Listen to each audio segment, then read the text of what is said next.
Switch haijafungwa vizuri.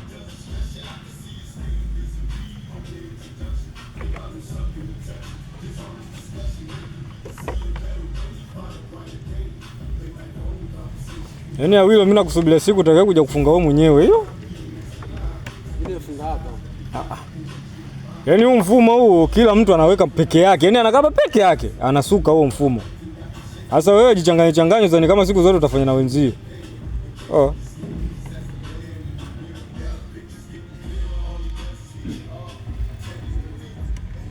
Hebu zima moja moja. Na ya pili. Ya tatu. Washa hiyo. Zima.